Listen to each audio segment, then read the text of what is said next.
to have crumbling infrastructure. We'll never forget that day when the bridge fell down in the middle of the Mississippi River. I said that day, a bridge just shouldn't fall down in the middle of America. And right here in St. Cloud, we stopped it from happening by discovering some problems with the St. Cloud Bridge, which now, thanks to the help from the state, is being replaced. Just last week, as we look at what's going on across this area, right in the heart of the heartland in St. Cloud, $72 million more for North Star Rail to go right to Big Lake. We see that hope. The recovery plan will bring us jobs, and it'll build for the future. Someone really likes the North Star Rail out there. The recovery plan will build for the future. Internet, broadband, energy jobs, transportation. And we know there's problems, but in the midst of all the adversity, we see the opportunities. We see the opportunities in the North Star Rail. We see the opportunities in the ethanol plants. We see the opportunities in the wind turbines. We see the opportunities in the healthcare growth that we've seen across our state. And we thank you, Vice President Biden, for your leadership. Well, one company that's seizing opportunities is New Flyer Industries, our host today, and a major economic presence in the St. Cloud area. The company employs 650 workers here, as well as 300 more in Crookston. New Flyer is not only the leading manufacturer of heavy-duty transit vehicles in Canada and the United States, it's also a leader in transit innovation and low-emission alternative fuel vehicles. The company has prepared for the future, which has allowed it to continue growing despite the current economy. We're honored to have here with us the new president and CEO of New Flyer, Paul Sobry. Paul brings to the company a wealth of knowledge and expertise in the transportation sector. Prior to joining New Flyer just this past January, Paul spent 24 years with Standard Aero, most recently as president and CEO. Standard Aero is one of the largest independent aircraft maintenance, repair, and overhaul businesses in the world. Paul also grew up just across the border in Winnipeg, Manitoba, which I think is close enough to make him an honorary Minnesotan. Paul, thank you for being here. We thank you and all of the New Flyer workers for your hospitality. Paul Sobry, thank you.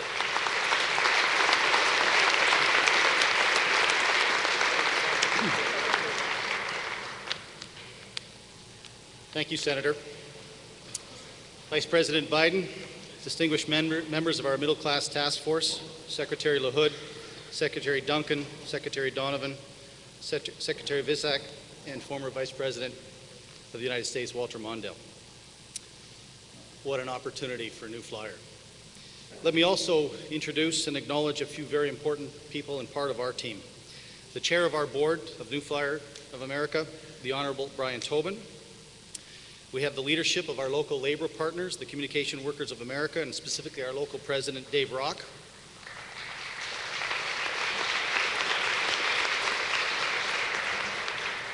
And to all of you, men and women of New Flyer and citizens of Minnesota, welcome to New Flyer of America. We also have some really special guests here with us as well, and those are our customers. Those are the transit authorities and the properties that buy and manage and operate our product throughout the United States. We have Joyce Eleanor from the Community Transit in Everett, Washington, Marilyn Shazer from Cincinnati, Ohio, Brian Lamb from down the street, Minneapolis, Minnesota, and a very special Dave Tripp, a great friend of New Flyer, right here in St. Cloud, who actually provided the transit shuttles to our various parking lots. Let me tell you a little about this great story called New Flyer. We trace our roots back 79 years. Some very, very exciting things and also some difficult times over the years. But in the end, and now, New Flyer has built over 20,000 buses since 1930. Last year alone, we delivered 2,164 buses, up 8% from the previous year. Now, each bus, as we see around us here, that we manufacture has on average 20,000 individual parts that come from suppliers in 23 different states across the United States. We employ 2,500 people, as the Senator mentioned, almost 1,000 here in Minnesota between our St. Cloud and Crookston facilities. And in fact, this wonderful facility that we had the opportunity of showing to the Vice President and the Secretaries this year celebrates its 10th year anniversary. And what a success story St. Cloud has been for us. Today, we're in the enviable position in our economy and our challenging times to be one of a handful of companies that is not only retaining jobs, but is hiring people. 100 new jobs, let alone just here in Minnesota in the past year. Now, we have a long history and a number of firsts here in the United States. New Flyer was the first to offer low-floor buses, obviously in terms of the ability to load people, but also to provide access to those that need assistance. First, we were the first to commercialize vehicles with several new types of green technologies. In fact, all 4 buses that we have in this room today, allowed to us to show you from Chicago, San Diego, Albuquerque, and Washington, D.C., are all hybrid technology buses. So, Mr. Vice President, we are thrilled that you have selected New Flyer of America in St. Cloud for this very important town hall meeting. Now, we're often told to be heard, you have to go to Washington. It's not often that we get to say, Washington came to us. It's quite an honor for our company and for the state of Minnesota. Mr. Vice President, we also applaud your efforts and your personal commitment to this Recovery Act and initiatives, specifically to this task force to ensure the success of middle class in America. And Mr. Vice President, I should tell you, and Secretary LaHood, ever since February 17th, when your administration announced the transit and the intentions for stimulus that will go to our industry, the interests in orders from all over North America, and specifically in many, many states in the United States, to inquire for new buses, the conversion of options. Our company alone has a backlog of $4.1 billion. The vast majority of that backlog is options. And with your stimulus investment, we can convert those options into orders, retain jobs, and grow New Flyer in America.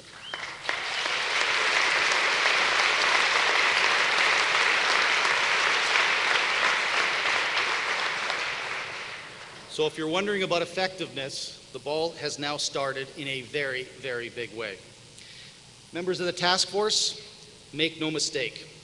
New Flyer wants to be, and New Flyer will be, part of the solution.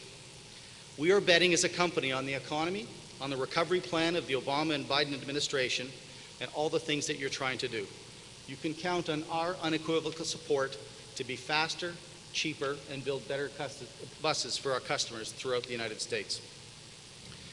New Flyer will continue to invest in our people. This facility is really spectacular. We have a tremendous mix of technicians, skilled tradespeople, engineers, logistics professionals, leadership, management team, and we plan to add more jobs in America.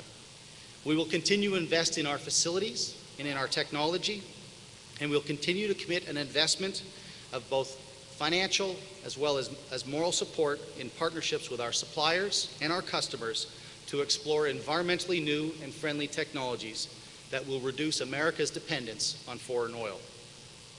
So now, ladies and gentlemen, I have this tremendously distinct pleasure and honor to introduce the Vice President of the United States, Joe Biden.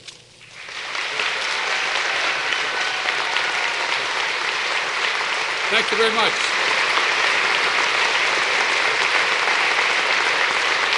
Thank you. Thank you very much. We're delighted to be here. All of us. Thank you very much, folks. You're very kind. As you can see, I brought the A-team with me, Paul. Fritz, I just noticed one thing. When we walked out here, everyone was standing.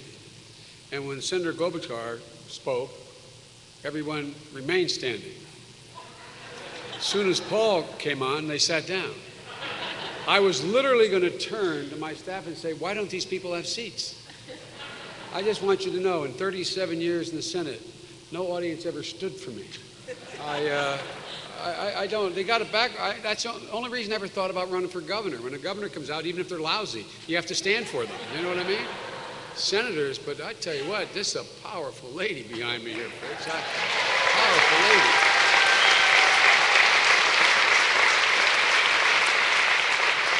I'm not going to repeat the introductions. You're going to see the first team here in a minute. Now, let me tell you what I plan on doing, with your permission.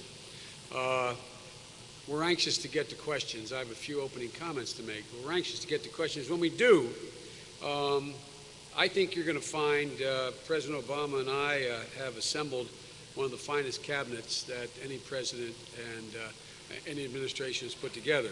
So I'm going to ask, and I say ahead of time, my colleagues to chime in, particularly if the questions fall in the arena that is their jurisdiction.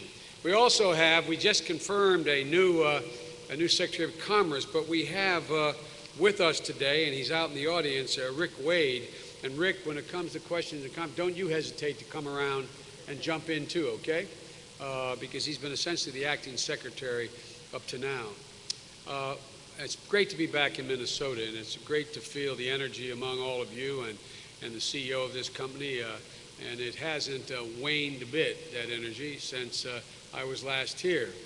We're standing here today under the roof of a true American success story, a story about a company that amid all the economic turmoil, all the downturn, has in fact been able to not shut down but raise up, able to add to your ranks another 100 employees last year. And as my grandfather would say, with the grace of God and the goodwill of the neighbors, going to add a lot more employees. You added 100 in 2008, and you have a growing backlog, as Paul indicated. And you're going to hear from our Secretary of Commerce, who will tell you just how much we plan on investing quickly this year, over $8 billion in transit. So all you folks, would those folks representing the transit authorities who are introduced stand up for a second, if they're here? Now, they can tell you, they want these buses, but they can't buy them if the transit authority doesn't have any money. And each of their cities mentioned, I know, like every other city, is having a tough time right now. And they know they need these buses. They know they need them not only to deal with the energy crisis, they know they need to deal with them with greenhouse gases. They know they need to deal with them to, in fact, save billions of dollars of not having to pave more lanes of highway, et cetera, in places that aren't needed. But they're not going to be able to do it. They wouldn't be able to do it this year in this economy were it not for the fact of some of the things that you're going to hear from the Secretary of Transportation.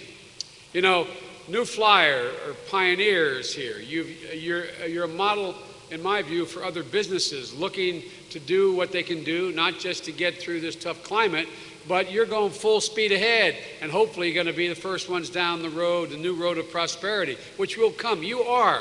This company is an example of the future. We want to invest not just in getting people jobs right now. What we want to do in addition to that is lay a foundation for the 21st century.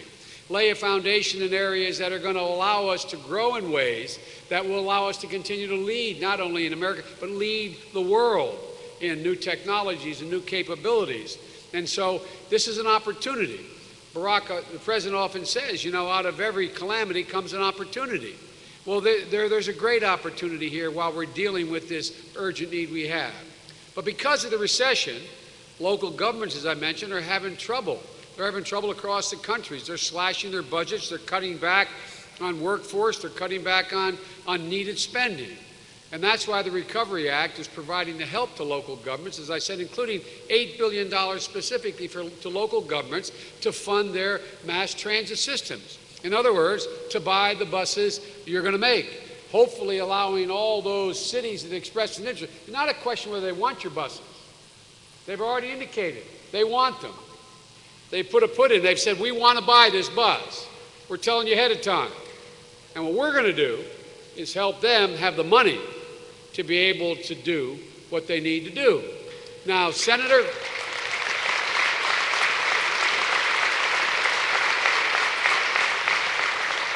Klobuchar is an incredibly effective senator. And Fritz, for a first-time senator, man, she hit the ground running. And everyone's learned not to say no. At least if they say no, say it from a distance to Amy. I was kidding her. One of the most effective senators in the Senate is Barbara Mikulski. This is a sweet Barbara Mikulski. You get it both ways. You get hit both sides. But look, Amy's been a leader in getting transportation funding for this area, along with Jim Obastar, who who is a nice asset to have in the state. A nice asset to have. So, ladies and gentlemen, your state is better off for the people you have fighting for you in Washington, and we're anxious for you to round out the team, by the way. You know, no state should have only one senator, particularly small states like Delaware. And finally, I want to say again how much I appreciate the friendship and counsel of Fritz Mondale. As Fritz knows, when I first got to the Senate, things weren't so great for me personally. And Fritz and Joan and Hubert, who I never called Hubert, I always called him the boss, and Muriel Humphrey were four of the people that kept me in the Senate. I'll never forget it, Fritz. And the first person to call me when I got nominated was Fritz. He said, "What in the hell are you?" No, he didn't say that. He didn't say that. He didn't say that. And the first person to come and see me, he came to see me, and I said, "I'll come to you." He said, "No, I'll come in." Came in to see me right after being elected was Fritz. And I've sought his counsel then. I continue to seek his counsel, and I appreciate it a great deal, Fritz.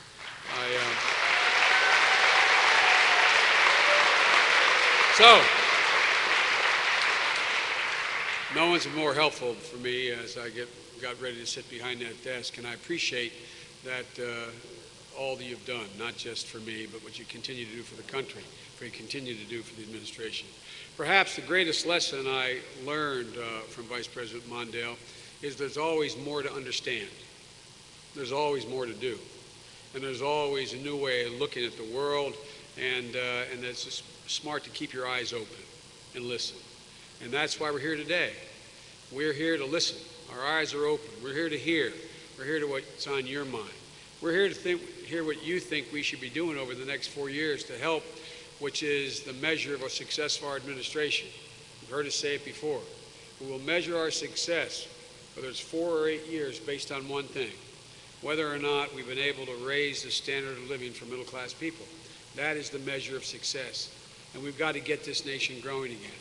And the way to get it growing again and meet that measure is to have this middle-class task force to focus on the things that really matter to middle-class people. Retirement security, cost and availability of college, new jobs, green jobs that pay well, improve our environment and can't be shipped overseas, a tax structure that's fair to middle-class taxpayers, health care, child care, and elder care, but overall health care for all.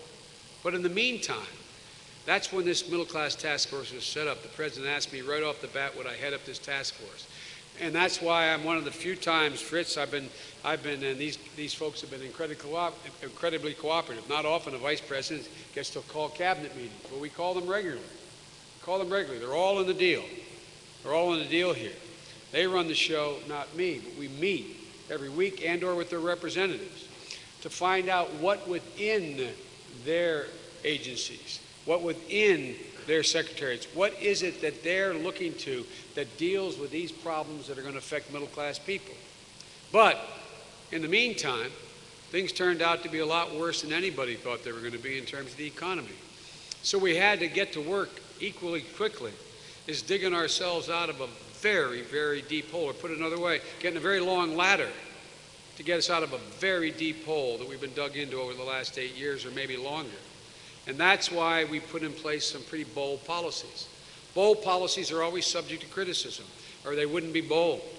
We decided we had to stimulate the economy, to create and or keep 3.5 million jobs, to get credit flowing again, to get the financial industry, as distasteful it is to help some of the people who caused the very problem, to get it back moving so credit begins to flow through the veins of the commerce of this country again. So small store owners, so small folks, people can go out and borrow the money to keep inventory on the shelf, to keep the hardware store open, to keep the local restaurant open, to be able to assure that they can send their kid, not where they get to go to college. How many of you out there who have a child in college now are sitting thinking, what are we going to tell Mary about maybe we can't send her back next semester?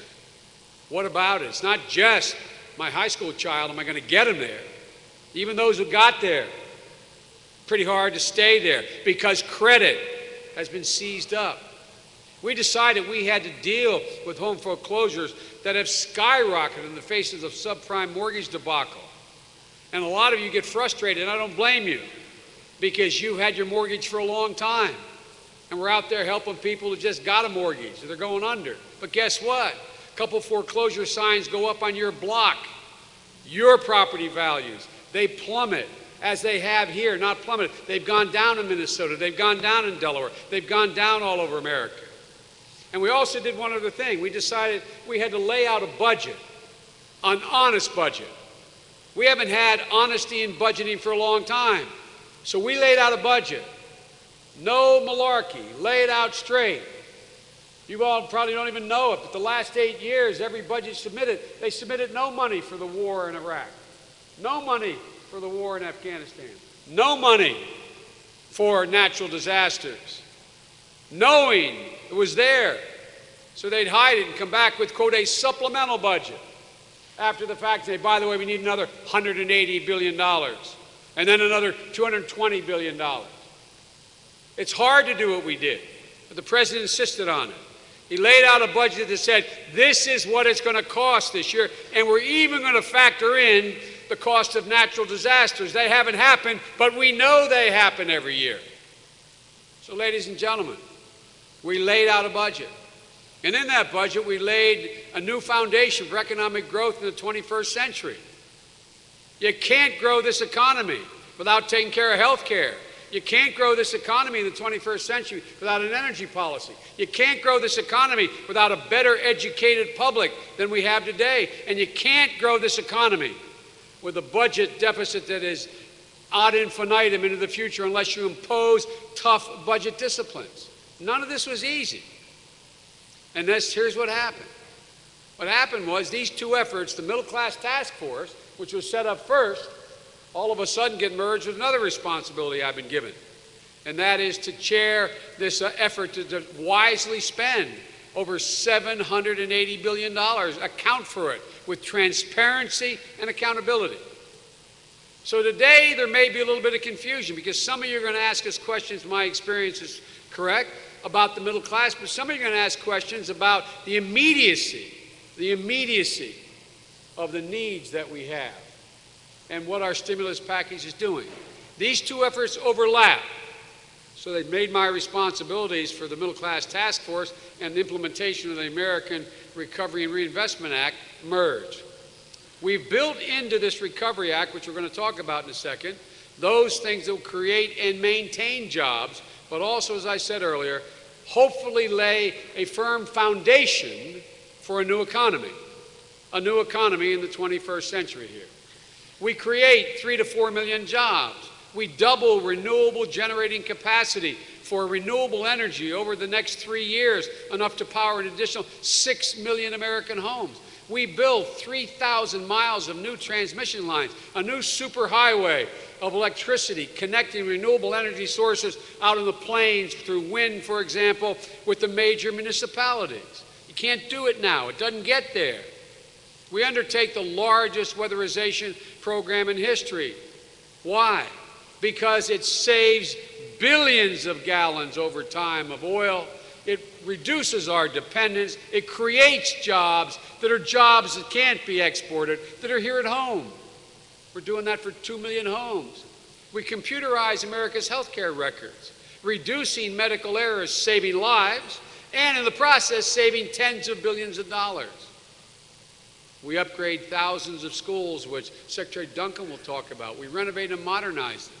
Our largest investment is an increase in our nation's roads, bridges, mass transit, the largest investment since President Eisenhower announced the interstate highway system.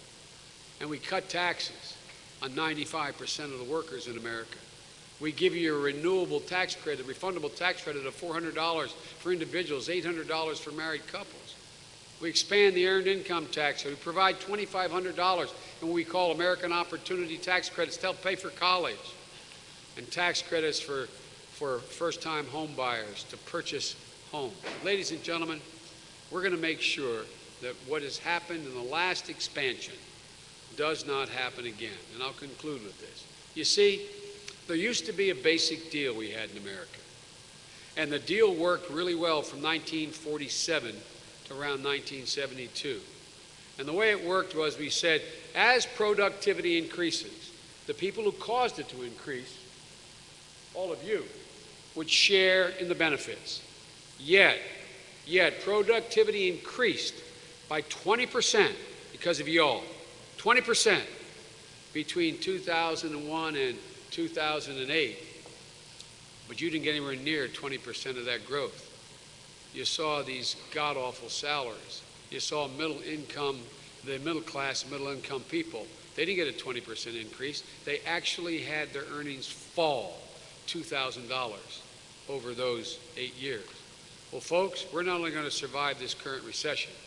The purpose of the Middle Class Task Force is we come roaring out of this when we do, that the people who brought us out of it, the people who pay the taxes, the people who work every day, get up and put one foot in front of the other, the people who do their job, that they benefit from the expansion. That's why we have the Middle Class Task Force. And that's why my colleagues in the cabinet are here today, and that's why we have taken the time. We also know that there's more we have to do, but we won't go into all that now.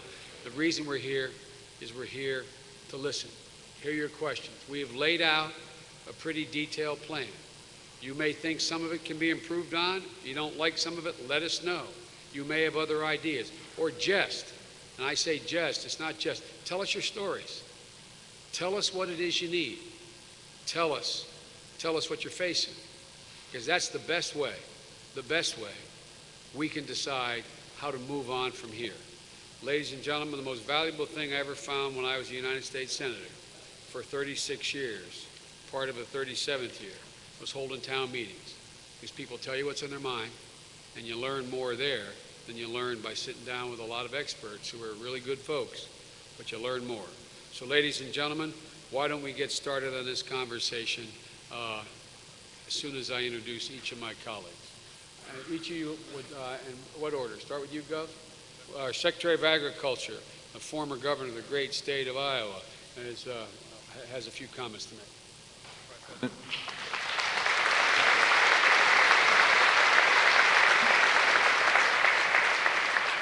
Mr. Vice President, thank you very much for the opportunity to be here today. And Senator, it's great to be in your great state. This is a state that obviously welcomes and appreciates rural folk.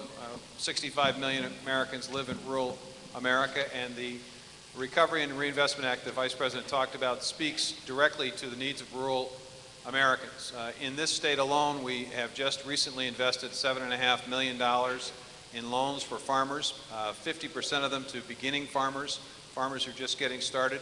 I know I'm in dairy area. I know that because the Senator told me that several times on the plane. I know that because Chairman Peterson has told me that several times. And I can just assure you that we are well aware of the stress that the dairy farmers in this area and the country are going through. We hope to be able to announce by the end of this week some relief for those dairy farmers. We are very, very sensitive to the struggles of that industry, and I'm here today to tell you that we're going to be helping you this week.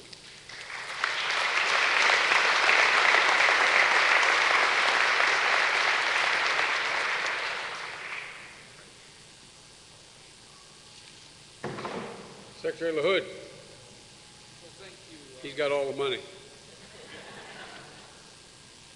Hello, everybody. Thank you all for being here.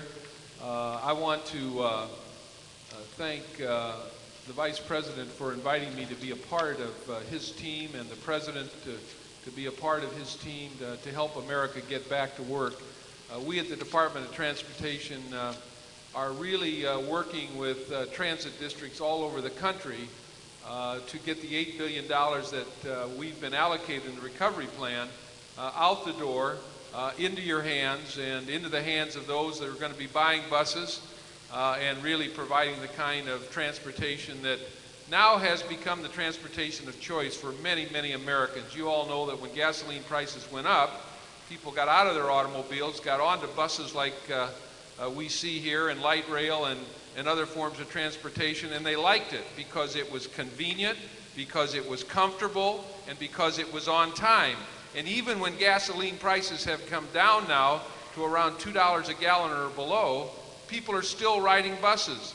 And thank goodness for the fact that all the folks at this facility that manufacture comfortable buses, people realize now that getting on a bus is a good way to get around their communities.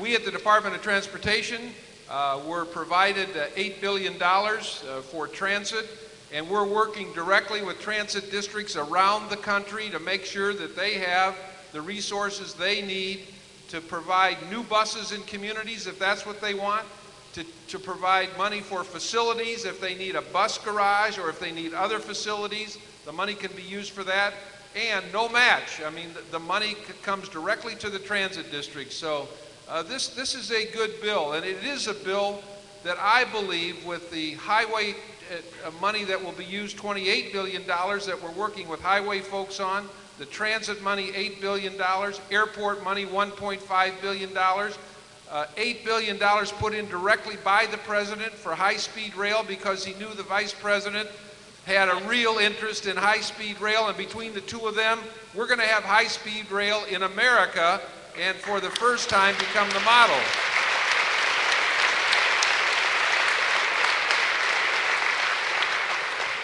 And let me just conclude by saying this. All of this is very transparent. Any of you as taxpayers can go on recovery.gov right now, anytime, today, tonight, 24/7, and find out where the money's being spent. This is hard-earned taxpayer money. It's a lot of money, more money than the department has ever had for these programs in a short period of time. And we feel a great responsibility to the president, the vice president, and to taxpayers to make sure the money's being spent correctly. Recovery.gov, very simple. Click on, find out where your money's being spent, what states, what projects, and eventually we'll have statistics up there that will talk about how many people will go to work on highways, on working in facilities like this to build buses, and also to build runways at airports. Very, very good information to make sure taxpayers know their money is being well spent. So I say to all of you, thank you for being here today. This recovery plan, I really believe, will put people back to work in good paying jobs this spring, summer, and fall, and this is a classic example of it. So thank you, St. Cloud, and thank you, Flyer, for letting us be here today. Thank you, Vice President.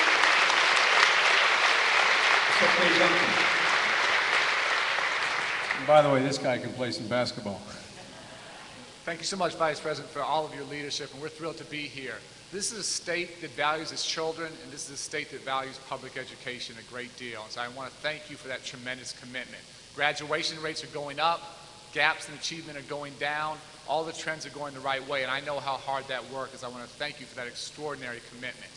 We think as a country we have a chance to get dramatically better, and thanks to the Vice President's leadership, thanks to the President, thanks to Congress, we have unprecedented resources, $100 billion coming into education. And we think for all the progress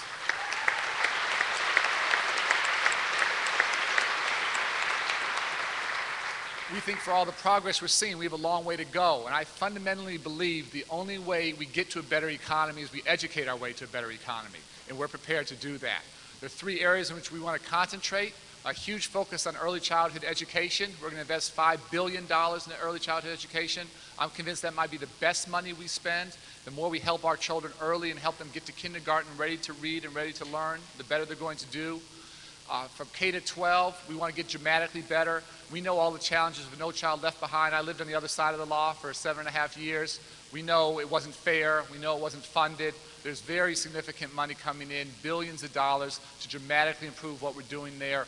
Over $1.1 billion coming to this state to really significantly improve outcomes and continue to drive up those graduation rates. And then finally on the higher ed side that the Vice President talked about, over $32 billion going into increased financial aid. And parents are hurting. We worry a lot about all these hardworking students trying to go to college who might not have the opportunity, trying to dramatically increase access, increase Pell Grants, increase the tuition tax credits for the middle class, increase Perkins loans, so that every hardworking child who wants to go on to higher ed, 2-year universities, 4-year,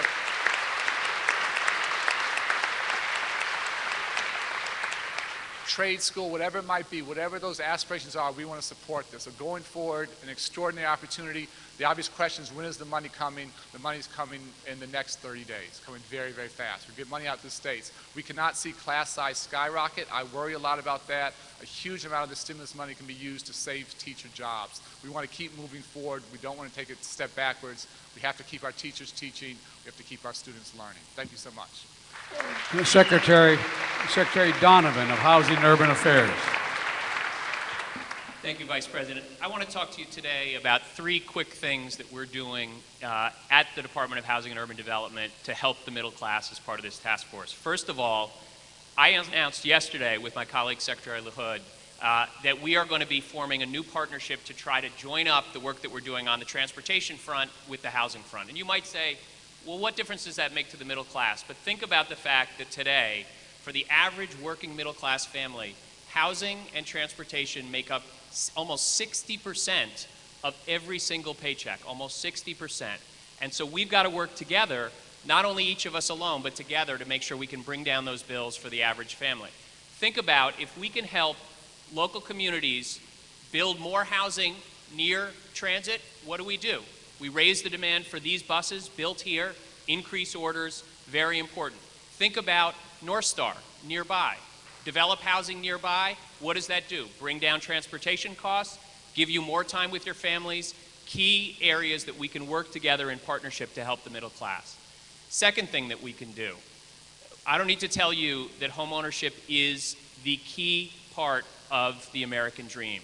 Middle class families, still the most important asset, even into the difficult times that we have today for middle class families around the country. So we have to do, really take strong action. We've done that quickly. As the Vice President said earlier, we've been bold. 2 key things that we're doing. We are acting to lower interest rates that will benefit every American family. This morning, long-term interest rates were below 5% for the first time in generations. And how does that help? The average American family, and remember, these are families that are paying their bills, that have good credit, that can go refinance. How does that help them? Average family, $1,500 to $2,000 a year. Over the life of a 30-year mortgage, you're talking about up to $60,000 in savings just from today's low interest rates. I'd encourage all of you, many people aren't aware where interest rates are today. Go out, look to refinance, let's put money back into this system, get this economy back.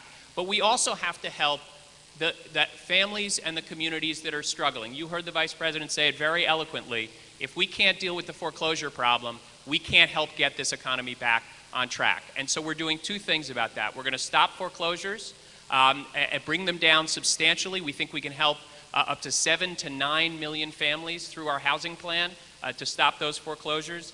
At the same time, we're putting money into communities where we can make sure that the effects of foreclosures, you heard the Vice President talk about, don't bring down neighboring property values. Even if you're paying your mortgage, you're on time. If you've got foreclosures in your community, going to bring your house value down, our plan will help to preserve about $6,000 in everybody's surrounding homes in communities where there are foreclosures.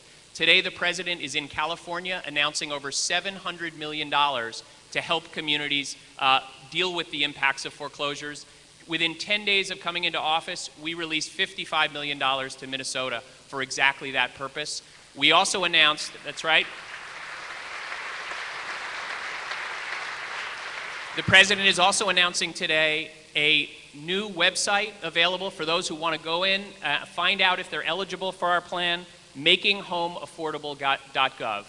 Last thing I want to say is investing in housing is also about creating jobs, and that's what this Recovery Act does. Over $13 billion invested in housing, most of it to go to renovate and retrofit homes, good jobs, local jobs that are created by that.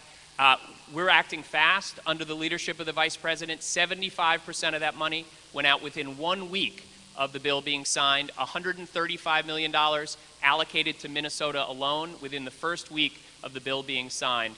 And we're helping to create jobs, green jobs, through that as well. Last thing, when we were at the last middle class task force, the Vice President talked about a factory very similar to this one, making energy efficient windows, because of the recovery bill, able to save 250 jobs in that plant just based on the investments of the recovery bill. It's something we want to replicate all over the country. Thanks for having us here today. It's great to be with you. Thank you very much. Although we may be slowing down productivity at the plant here, we got about 45 minutes to take your questions, and we have folks in the audience. We have a staff who has microphones that they can get to you, and one on each side. This lovely lady has a question right here in the front. Why don't we start there? And here's the microphone. Thank you, Mr. Vice President. It's an honor for us to have you here today and the secretaries. I'm Mary Heyman Rowland, the mayor of Apple Valley, the president of the League of Minnesota Cities, and the president of the Minnesota Mayors Association. I'm a very average middle-class person. In fact, I have 4 children, and I'm raising them on my own because my husband died. I'm sorry. Thank you. We in Apple Valley have a project which is bus rapid transit. It's light rail on wheels. We're very excited about it, and thanks to the senator here and Senator Klobuchar, we will be having a bus rapid transit in Apple Valley in the corridor from Lakeville all the way into the Mall of America and through the system. Will connect with light rail. It's a $176 million project.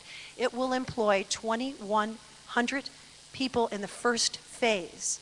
And I just got information that in 10 years we could buy 22 new buses. We would like to buy them Minnesota if we can. We have a new process which is called price value, and it's because of Chris Coleman, I didn't get that one. Price value, and because of that value, we could potentially buy buses from St. Cloud, from New Flyer. And we are so excited about the opportunity, and we want to know if this is the kind of project, Mr. Secretary, I just met you yesterday, if, Mr. Secretary, if these are the kind of projects that you want to see, 2,100 employed, 22 potential buses that we could buy here from Minnesota and put people back to work in Minnesota and get people moving in Minnesota. Thank you. Secretary. The answer is absolutely yes, and tomorrow you'll have a phone call from our folks at DOT to figure out how we can make this happen. It's obviously one of the projects. I mean, it's a classic example of what we want to try and do at DOT to help communities like yours, help bus companies like we're in here today, and really give people opportunities to have a way to get back and forth to all the things they want to do without getting in an automobile. We'll be in touch with you tomorrow. Thank you.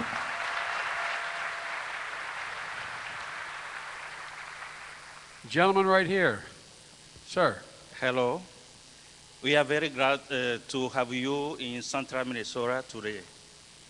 I came in the United States as a refugee, and I'm finishing my master program in gerontology at St. Cloud State University.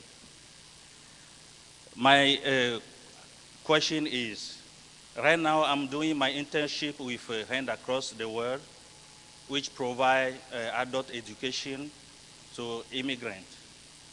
So, but throughout my research, I realized service providers are struggling how better serve refugees around central Minnesota. And evaluation with immigrants here in central Minnesota is over 11,000 immigrants around central Minnesota. And they are struggling with housing and transportation. So how you can help service providers better serve immigrants around central Minnesota? Thank you. Well, let me make a good question. I want to make sure we need, and the President's committed to an overall immigration policy. Now, I'm assuming when you asked the question, I apologize, I'm getting old, I didn't hear it all correctly, maybe, but that you are a legal immigrant here in the United States. We have 2 issues. There's an awful lot of folks, there's about over 11 million people in the shadows that we have to figure out how to integrate into this society in a way that's fair, and it requires an overall an overall immigration policy. But with regard to folks who are here, who have immigrated to the United States of America, and they are here legally, what we're trying to do, and we're trying to see to it that is done quickly and effectively, is, and it relates to everything from the Department of Education as well as it relates to all the folks that are up here. But the bottom line is this: jobs rest on, in most cases, for most immigrants, on training and being able to know what's available to them, where they can go to compete for jobs. But the first step usually is education. And so we have a number of, Arnie, do you want to respond to, or did you want to, Governor? You look like you had a response you want to make. I actually have two comments. The question deals with housing and also education in the context of smaller rural areas. The Secretary of Agriculture is also involved in those areas as well. Our department has almost $50 million that is geared and directed just to the state of Minnesota as a result of the stimulus package for housing in rural communities. These are direct loans or guaranteed loans, making it a little bit easier for folks to find housing in small towns and in communities. So that's one thing. And secondly, even though you would think that we wouldn't have much to do with education, there's another $70 million in that bill designed for rural schools to help promote opportunities for to retain teachers and to recruit teachers into rural schools. So we have many opportunities within the USDA as well as the Department of Education and HUD. Arnie? You're asking specifically about service providers here, so I don't have an answer on that one, but obviously there's a huge need. I will say that whether it's an immigrant population, whether it's adults going back to school, community colleges have never been more important than today. And we want to work very, very hard to increase access. Whether you're 18 or 28 or 48 or 58, more and more people are going back. Green jobs, whatever it might be, technology jobs, healthcare jobs. Vice President's wife continues to teach at a community college, is a huge advocate, and we want to continue to create opportunities for every adult to go back, get the skills and training they need to enter or stay in the middle class and continue to support a family. Ma'am, the woman right there, she has a mic? Or maybe she doesn't have a mic. I'm Joyce Hellens, president of St. Cloud Technical College, and I'm here today with students, if you could stand up, and faculty and staff, and our system chancellor. And we represent 60 years of supplying the well-skilled workforce in central Minnesota, the people that build these buses. I see a student back there, in fact. The welders, the machinists, the nurses, all of us represent that kind of middle-class worker that keeps our infrastructure growing. So we want to thank you, Vice President Biden and President Obama, for recognizing the importance that we play in the recovery. So we stand ready to do that, but we also are in the middle of a tremendous funding crisis in our state. Just when we need to be ramping up, we're going to be cutting. So we stand ready to assist you as part of higher education. And by the way, we spell higher education at St. Cloud Technical College, H-I-R-E. We get them in, we get them out, we get them jobs. So how can we help you more, and how can you help us help the citizens and to get jobs in central Minnesota? Thank you. There's just a huge opportunity here, and again, think about for the country, over $31 billion going into increased access and affordability. And I worry a lot about students who are smart enough, who are committed, who want to go that next step, who think because their mother or father's lost a job or because they've had severe pay cuts, they think they're not going to have that chance. And so the more we can let people know, we want to help you advertise and market and promote this. The more all of our young people and our adults know that college can be affordable, again, whether it's Pell Grants, Perkins loans, whatever it might be, it's over $150 million in Pell Grants coming in additional money to students here just in the state. And so the more we can advertise and let folks know that they want to go to school, if they want to continue their educations, we're trying to do the best we can to remove those financial barriers and give them the opportunities. As you said, there are great jobs out there. Those jobs aren't going overseas. We need to make sure our young people are prepared to take advantage of them. Senator, you want to make a comment? Well, I was just going to know, when the Vice President asked Mr. Sober, the CEO here, he said, why are you located here in St. Cloud? That was his first question. Why did you bring 650 jobs here? And his first answer was because there was a trained and educated workforce. So I think that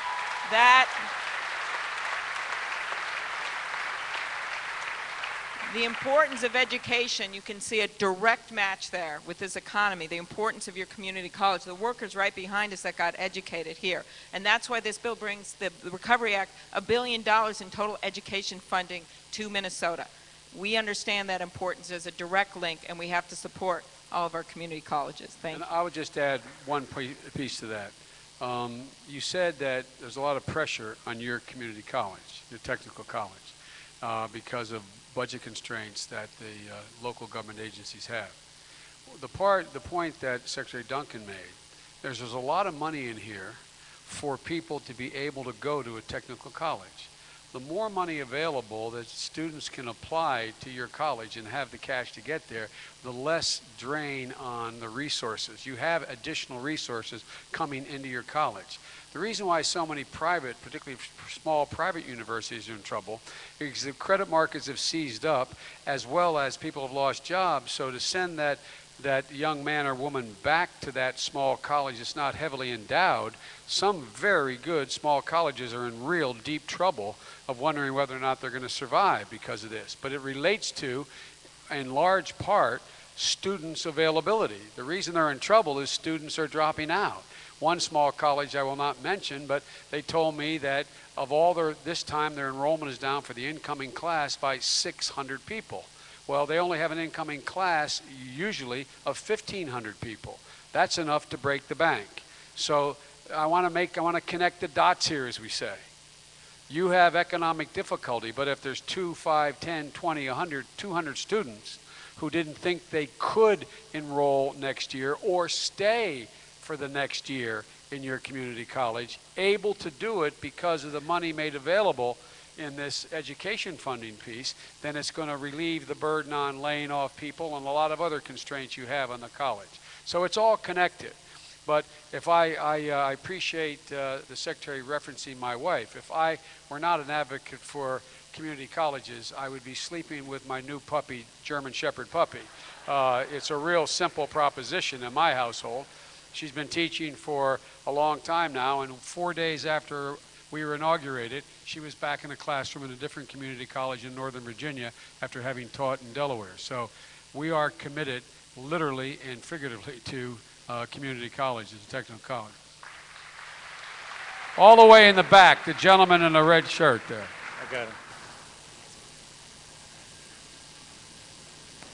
Thank you, Mr. Vice President. I'm Andy Parrish. I'm with AARP Minnesota. And I want to thank you for signing the Divided We Fail pledge when you were Senator Biden. I assume that carries over when you become Vice President. Well, you didn't nominate me, so I've got to think about it. No, and I want to thank... That's a joke. That's a bad joke. Yes, I am committed. I am committed. And I want to thank Senator Klobuchar, too, for signing the pledge as well. But my question to you is, seniors are struggling to pay the increase of cost in health care. And now that health care reform is on the table for this legislative session, what are your plans to help contain costs within the system? Well, look, this coincides with a question, and I've got to find the name. A Minnesotan wrote a similar question to us on our website. We got thousands of questions on our website for this town meeting, and it's very similar. Let me point out a couple things. First of all, with regard to health care, healthcare is no longer merely a moral issue. It is an economic issue. It's a budget issue. I mean, even if you didn't care about, as we do deeply and you do, about making sure that not only those in retirement and the elderly have adequate health care, but all Americans have it, it is an absolute necessity. Give you one little point. Just since the year 2000, health care premiums gone up 58% for Americans, while wages have increased 3%. We've got a problem. If we do nothing about the health care dilemma we have in this country, within 10 years, 20% of our GDP will go just to health care. 20% of all the goods and services and products we produce in the United States of America. 20%. It's not sustainable. So we do a couple things, not just for the elderly, but I'll respond to your question about the elderly. The health care package that we believe is necessary, that we make a $630 billion down payment on in this budget, $630 billion down payment over 10 years. And we pay for every penny of it, by the way. We pay for every penny of it. And what we do is we are beginning the negotiations with the Congress because we learned one thing. It doesn't work. After all the years I've been in the Congress, and one of the greatest healthcare advocates of all time when I was in the Senate was Fritz Mondale. You know it doesn't work when you go up to the Senate with a 600-page bill or to the House and say, this is what we want. We've learned some lessons. We have laid out the minimum requirements we insist upon for reforming our healthcare system. And the first question you asked was, how do we drive down costs? Because if you don't drive down cost, even if you increase availability, it's not sustainable. You can't afford it. And the first thing we do, and we already done in this recovery package, we have billions of dollars in there to literally computerize. That's the terminology most people would think about. Put online, in effect, every American's medical record. That the RAND Corporation indicated over time would save, we did that for every record in America like they've done at the VA, we would save, I believe the number is $87 billion in healthcare costs in this country. Think about it. Think how it works. I know that sounds crazy, but think about how it works now. You go to your local doctor. Your local doctor decides he's got to send you to a specialist. What does he have to do? He has a secretary that writes a report to the insurance company and writes a report to the referring physician, the specialist. You go to the specialist and you get a test done. You get a CAT scan or whatever you need.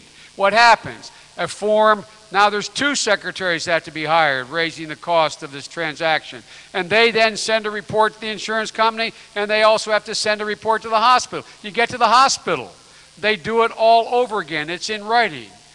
This way, the way to drive down healthcare costs in a significant way front end here to gain control is you literally walk from whatever doctor to hospital you're going to, and you can go online. You got a number. You go online. They press in your password, and you get your entire medical healthcare record. Transmit it. You don't need a total of 4 or 5 additional people hired by doctors, raising the price of healthcare, raising the cost of the paperwork, and so on. And so the first thing we've done is we've made that down payment in terms of being able to gain control of one aspect of the cost, modernizing the healthcare system. We put $19 billion in this bill. In addition to that, what we do is we provide for those people who are about near retirement age but still have to work, that are eligible, they're AARP members qualified. We provide for them, like we do everyone else, a 65% tax credit, so when they lose their job, they can have COBRA. If they're old enough to have Medicare, and almost everyone you represent is, then in fact, they have the Medicare system. But if we don't get that under control, that's the big, big, big kahuna out there. We're going to lose the whole system. So that's why we go back to the $630 billion down payment on a healthcare system that is going to be able to have every American drive down cost, as well as provide every American opportunity to have affordable coverage. But you look like, one of you look like you're about to say something. Well, yeah, since you weren't going to lay the whole bill down for the Senate, I thought I'd give one Minnesota idea, which I think would be helpful for costs, and that is you look at the protocol the Mayo Clinic uses for the last 4 years of a chronically ill patient's life, and you look at how we do it, and not just there, all over Minnesota, with one doctor, with a team of specialists that work together, you could save over $50 billion, according to a Dartmouth study, every 4 years of taxpayer money. That's what we're talking about here when the Vice President talks about reductions in costs if you put in incentives and you do this right. There's a lot of areas around the country that are not as cost efficient and high quality as Minnesota in healthcare delivery, and that's why the President stood before his healthcare summit and said, why should Minnesota be punished when other areas of the country are not as efficient? He actually used our state. So we think we need to get some Minnesota ideas for efficiency in that healthcare plan. I think that's a good idea. Anyone over here? Let me go back here. Woman on the end. Do we have a microphone back here? There you go. Oh, Hi, my name is Azania Tripp, and I'm part of the National Asian Pacific Women's Forum. And Vice President Biden, can you please tell us how the Council of Women and Girls will weigh on the economic recovery plan to bring long-term equality to women and girls? Very basically, very simple. Women are not going to be left behind in this recovery. They're going to be, the fact of the matter is, what's the first thing we passed this time? What did the Obama-Biden administration, first thing we got through the Congress? The Lilly Ledbetter Act. First thing. It was we've been fighting for that, for pay equity, for I don't know how long. Everything we do in this task force is focused on making sure no one's left out. And the fact of the matter is, women have been left out in the last recoveries. And so we focus on that. It would take a long time to go through the whole forum which was set up, and it doesn't directly respond to this, but what it does respond to is that if you think about it, look how many women are heads of household in America today. The idea of the old day when, you know, let's make sure the guy's got the good job and mom stays at home, we've been long past that. And what people really misunderstand is that when in fact a woman loses a job either as head of household or in a marriage or as a single woman, the impact on the family is severe. It's severe. It's consequential. It's the difference between being able to stay in the home, not stay in the home, being able to send the child to college or not, even when it's not a head of household arrangement. So we're going to focus on every single solitary aspect of what we do in terms of absolute equality in access across the board for women and fair treatment and equal pay for women.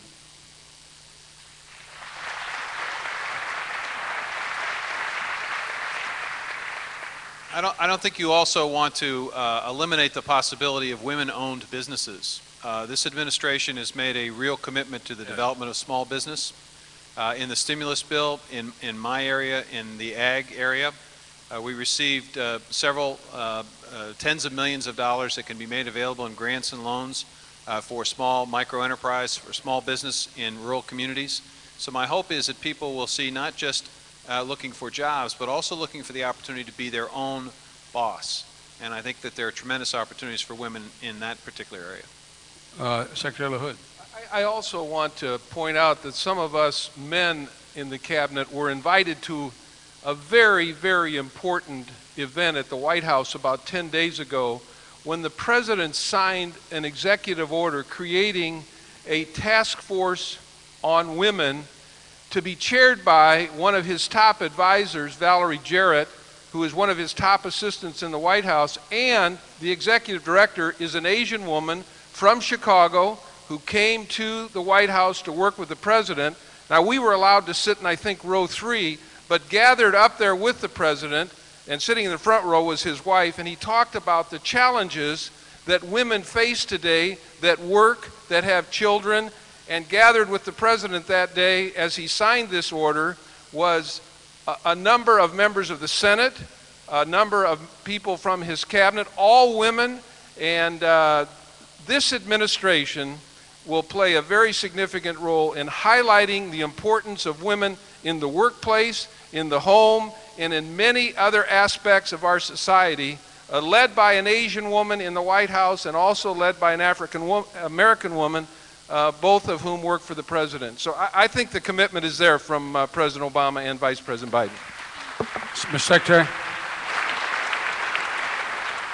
And just to follow up on Secretary LaHood's statement, one of the people standing on stage was our Labor Secretary, Secretary Solis, who has already been working hard as part of the recovery bill to link up with my agency around the jobs we're creating in retrofit and renovation of housing, areas that haven't traditionally been as open to women, construction trades, making sure already at work, making sure that there are apprenticeship programs and a range of other opportunities that will help women get access to jobs that haven't been traditionally open to them. So it's just one example of the kind of work we've already started under the recovery bill. And there's one other thing we don't talk about, and it's a major part of not only the economic recovery package, but of our budget, and that's child care. Child care. The fact of the matter is, the biggest constraint on an awful lot of women, particularly single mothers, is child care. And we make this a major priority. When we talk about the things that need to be dealt with in terms of strengthening the middle class as we move into this recovery, child care and elder care are two major responsibilities, two major factors affecting your quality of life. Not just of women, by the way, of men as well, but primarily it's women who have difficulty getting into the workforce and staying in the workforce because of child care responsibilities. So there's a major piece of this agenda relates to child care and elder care. Okay, next question. How about behind me? Anybody back behind me? I knew they were smart. I knew they knew. No, the gentleman right here in the red tie. Oh, okay. Hi. I'm a small business owner, run a small engineering consulting company down in the Twin Cities. And over the course of the last few months, I have seen a wide variety of very able, very skilled people come onto the market, if you will. And I've never, having been on my own for several years, I've never made the leap of assembling a team and going ahead with some projects. Some of the things we're thinking about doing involve energy conservation. Actually, most of them are energy conservation in agriculture. I can put a team together tomorrow, but I'm not sure how to get into and access the recovery itself. How do I go about tapping into this? Sir, make sure that you and I contact before I leave here. Let me get your name, and we'll certainly make sure that you know every USDA program. And there are literally 80 programs that you could potentially tap into in USDA for assistance. Most specifically in the Recovery and Reinvestment Act, there is money for small business expansion. There is money, grants and loans for small business development. There are opportunities in the energy field that are virtually unlimited, and the Department of Energy Secretary is not here today, so I'll speak for him and his department. There is also tremendous opportunity if you're interested in new energy sources or renewable energy. This is a state, as the Senator was reminding me, that has made a real commitment to renewable energy. You are one of the nation's leaders in wind energy, and there are literally 8,800 parts to a windmill. So I suspect that there's lots of small parts and manufacturing opportunities that come with just that industry alone. So I'd be happy to visit with you afterwards. And besides that, each of the departments has a website that, and we have a central website that lays out what monies are available to be spent, how much has been spent, where it's been spent, how it's been spent. And so you can tap into that and contact directly through those websites as well. A lady in the middle there. Hi, Vice President Biden. Thank you for taking my question. My name is Trish, and I'm a college student as well as a veteran. And my question is in regards to the recent activity the last couple of days that there was a new proposition for veterans health care that, as I understand, has since been dropped. But what I'm interested in finding out is what you and President Obama, as well as your administration, have in mind for veterans in the coming years, how to help us as we transition back to a civilian life. Well, first of all, thank you. Thank you for your service. The fact of the matter is that what people haven't paid much attention to, and we pay a great deal of attention to, is that there are thousands and thousands of veterans returning from the war in Iraq and in Afghanistan with post-traumatic stress, with severe brain injuries, with serious, serious problems. It was estimated by Nobel laureate economist Stiglitz a couple years ago that the accumulated debt, if we keep our pledge to the veterans who are returning just in this war, is over $700 billion over their life. Why? Because their lifespan, they've done an incredible job, as you well know, being in theater like my son is, that they've done an incredible job in triaging people who, if they were wounded the same way in any other war, including the Vietnam War, they would have died. That's the wonderful news. The other news is they're coming home and they're going to need extensive help for the rest of their lives. And that's the only I emphasize this, the only, in my view, sacred obligation a government has is to care for those who we've sent to war. So that is a commitment.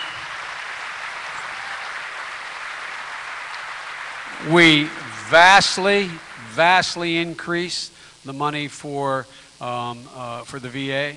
We have strongly supported then and got passed with Amy's help the GI Bill for veterans, which we are implementing and going to make sure it occurs. But also beyond that, it's an interesting little insight, and I'll speak to the specific, but we're running out of time.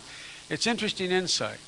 The two projects separately that the first, and I don't like the phrase second lady, I don't think Joan ever liked it either, but my wife and the president's wife have done. They both independently, even before this campaign ended and before we were elected, have each decided that their single most important thing they're going to focus on is the plight of veterans coming home and veterans' families. And you saw what Mrs. Obama recently did, and you'll learn more about what my wife Jill is doing with an outfit called Boots on the Ground to help particularly National Guard families that are sort of left hanging out there. And so, but there is an overarching commitment that we have. Let me get to the specific point you started off with, because a lot of people may still think this still pertains. OMB, the Office of Management and Budget, they're the guys who watch every dollar and figure out how much we can spend and what taxes are coming in and what's going out, et cetera. They decided that we could, quote, save $4 to $5 billion in veterans' health care costs if, in fact, when a veteran came in with a military-related injury or problem, that they would then have their private insurer be billed for that service. And that caused a real ripple. Not that it would have cost the veteran anymore, because that veteran, that only happened if they had insurance. But what we worried about was that would in fact begin to raise premiums on the private insurance policies if that was done. The president explicitly and specifically withdrew that provision. He was unaware that was in the bill. So that will not be done for an injury related to your military service. That will not be done. Now, we have time for a couple more questions. I'd like the senator to pick no, I'm only kidding. I haven't been over here in this section. This gentleman here in the sport coat. Thank you, Vice President and Secretaries. Thank you for coming to St. Cloud. I am the Superintendent of Schools for St. Cloud Schools. Right up your alley. Mr. Duncan. Always thought that Dr. Duncan is a cool name. One of the things that we've had to do in this district is take a look at our early childhood programming and our kindergarten programming. In Minnesota, you don't have all-day everyday kindergarten unless you figure out a way to bill it out by tuition. Well, last night our school board did accept that we are now going to be paying for all-day everyday kindergarten in this school district.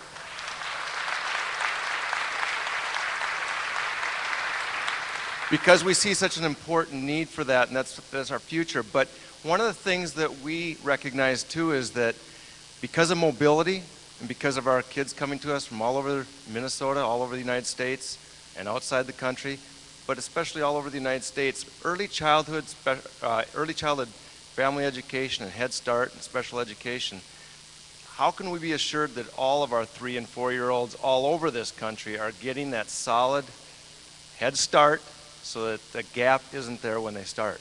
Well, let me say two things, and I'll yield to the expert on this subject, because he did the same thing you're doing. He did it for the city of Chicago. He ran their school system. And you think you got a problem. Try running a city that big. I'm serious. Every major city has these incredible large populations of students and incredibly and always shrinking tax bases or tax bases that are sometimes mirages. Both the president and I have been talking for the last 3 years while running, since we ran together and since we've been elected, about one basic truism. We have known, every single solitary mother or father knows, the earlier you get your child into a quality educational circumstance, the better the outcomes. There's all kinds of statistics I will not, and I will not bore the audience with. And that is, you get a kid into a quality preschool at age 4 instead of age 6, they have something like a 70% less chance of getting into the crime and drug stream. They have a significantly higher chance of graduating from high school. Just the difference. Just that difference in 2 years.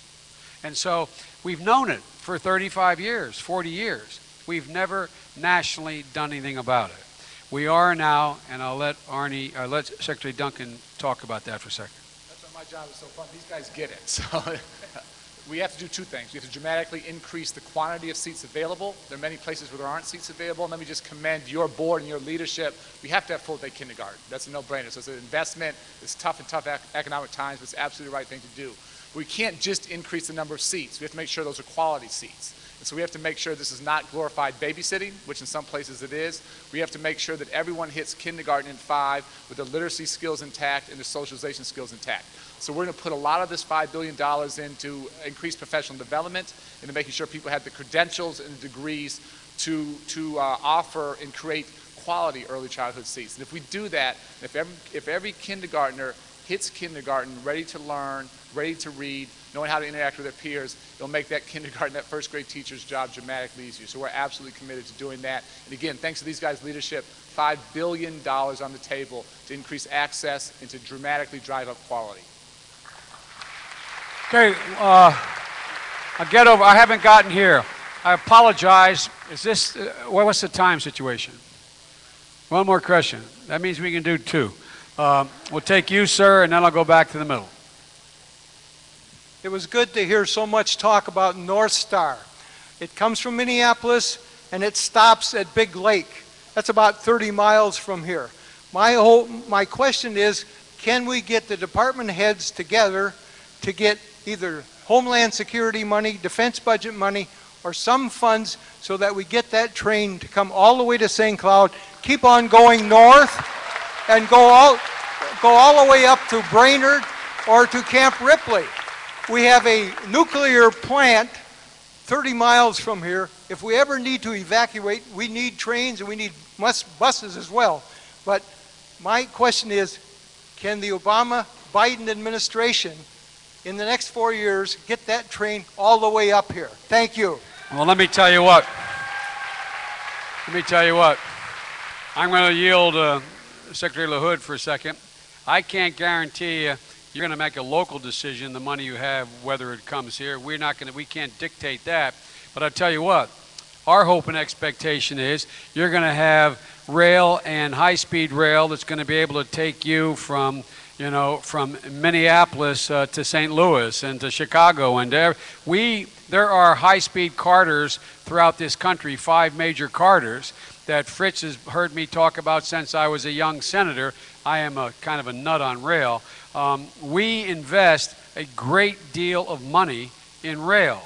Now, the first decision that has to be made is made by the locals as to whether or not they want the rail, where they want the rail, and what kind of rail they want to make. I can see that the senator's about ready to fall off her chair. I was going to tell you they want the rail. That's right. They want the rail. Well, then we ought to be able to get you the money to build the rail. And who wants to go to Lake Wobegon anyway when you can go to Big Lake? I mean, why would you want to do that, right? I mean, I'm learning. It's big. How big is Big Lake? Real big. Okay, I got it. All right. Did you want to add a comment, Secretary? Just ask him for the money. He's loaded. I'll do whatever you tell me to do. All right. Last question. Young man right there in the middle.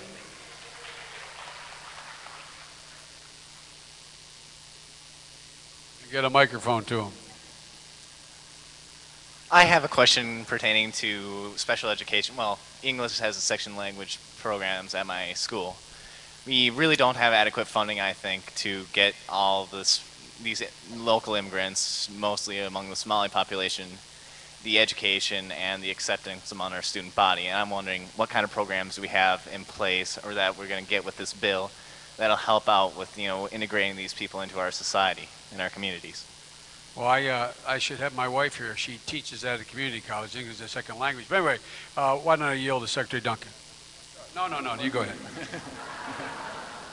A couple things, and money is not the answer to all these things, but I will tell you it's over $1.1 billion going into K-12 education in this state, and what I worry in tough economic times is that those kinds of programs get cut. Those are often the first to go. And so the resources either to maintain what you're doing or to get dramatically better.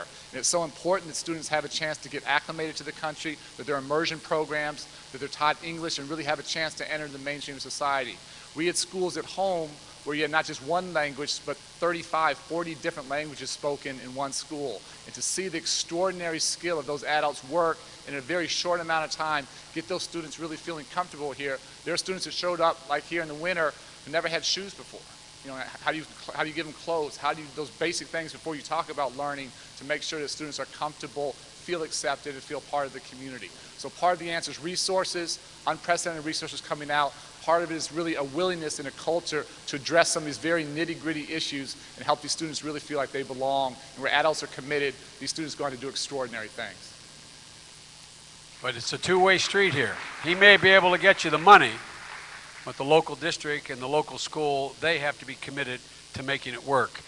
Well, ladies and gentlemen, you've been kind. I suspect, or at least I could, stay here for another couple hours and hear your questions. You may get tired of hearing your questions or my answers. But I just want to conclude by suggesting to you that I am absolutely, positively, unequivocally convinced that our best days are ahead of us. That's just not happy talk. That is not just happy talk.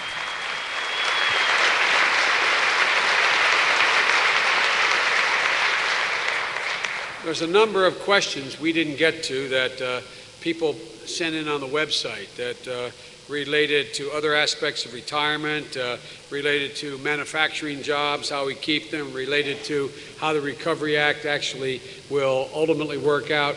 We're going to put on the website today, recovery.com, a staff report done by Dr. Jared Bernstein, one of the leading economists in the country. Where are you, Jared?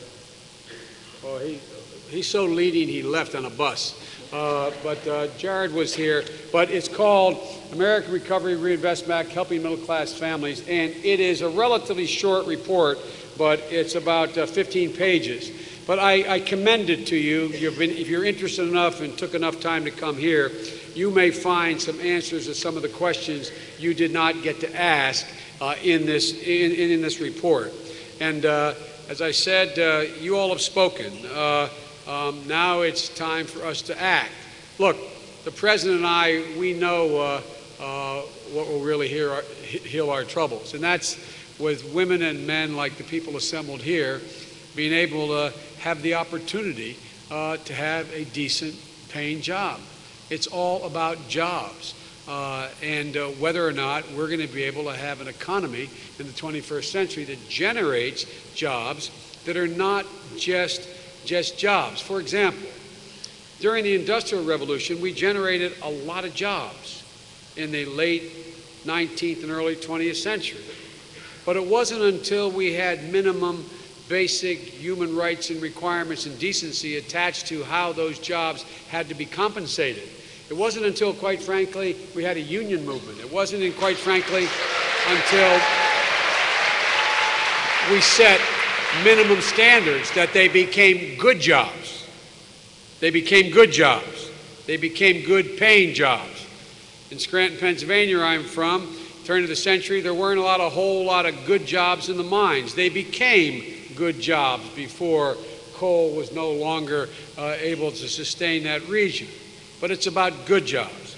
And so what we want to do is we want to make sure that we are able to put parents, I guess here's the best way for me to say it. I grew up in an era where my dad, like many of yours, fell on hard times. I grew up in an era where my dad, like many of yours maybe, and now moms, had to move, had to make that long walk up a very short flight of stairs to their child's bedroom and say, honey, I'm sorry. I lost my job. There's no work here. You can't play in the football team this year. We're going to have to move. You can't continue to live here, honey. I just lost my house. We lost the house. Well, guess what? That very long walk is being taken by millions and millions of Americans today. Millions of them are making the longest walk of their life up those stairs of their children's bedroom. And our overarching, overwhelming, absolute commitment is to make sure that we eliminate that walk, that we change the dynamic here, that we not only get us out of the hole we're in, but that we build, and it sounds like a trite expression, build a new foundation for economic growth. I'll conclude by saying the last 2 times we had significant economic growth in America, they were both as a consequence of what they call economic bubbles. One was during the dot-com era, during the 90s, and things expanded. Well, that bubble burst, but there was another bubble to catch it, and that was the housing bubble, where you had this inextricable increase in housing values, where everything came cheap, where everybody thought this was an easy road. And that housing bubble burst. We cannot afford to build the next piece of economic growth for this country on a bubble. It's got to be built on a firm, solid foundation, like it was after World War II. There's a bridge over in Newark, New Jersey. If you ride the train on the Northeast Corridor up to New York, and you go across the river on the train, on the Amtrak train, you look out and there's this old railroad bridge there. And it's a black painted bridge. And it has written on it, "We make what the world takes." Well, we're not making what the world takes anymore. And we're not going to be able to make what the world takes. We're not going to be able to sustain economic growth that allows people. Your local newspaper said, "What's Biden mean by middle class?" I mean, it's as much an aspiration as it is a reality. I mean people who can't afford to miss 2 paychecks without worrying whether they're going to default on their mortgage or their car payment. I mean people who want to live in a decent neighborhood that's safe, that have an opportunity to send their kids to college to have a better life than they had. I mean being able to drive an automobile, pay for your energy, heat your home, take care of your mother and father as they get old. That's what I mean by the middle class, being able to do that, have a decent living, a decent living. And even though my dad made that walk up those stairs when I was a 12-year-old kid, and that's how I got to Wilmington, Delaware. By this no Horatio Alger story, millions of people had this experience. My mom and dad still looked us in the eye, and they believed with every fiber in their being that it was true when they said, "But honey, whatever you want to be, if you work hard, if you play by the rules, if you believe in your country, if you're patriotic, there's nothing you can't do." That's the story of Barack and Michelle, me and Jill, and thousands of you, millions of Americans. But ask yourself this question. In light of what's happened with so many people losing their jobs and their income and their savings through no fault of their own, they showed up every day, they played by the rules, they went and got the best education for the job they have, they did it the right way, and they show up and boom, it's gone. How many people you think in my old neighborhood, who were my parents' ages at the time, saying to their children with confidence, "I guarantee you, honey, you work hard, you play by the rules, you do it the right way, you believe in your country, there's nothing you can't do." An awful lot of Americans are doubting that now. So we've got a simple proposition here, folks. I want to return. Barack wants to return. The president wants to return. I keep calling him Barack, get in trouble here. But all kidding aside, the goal here is pretty basic, no matter how you define it.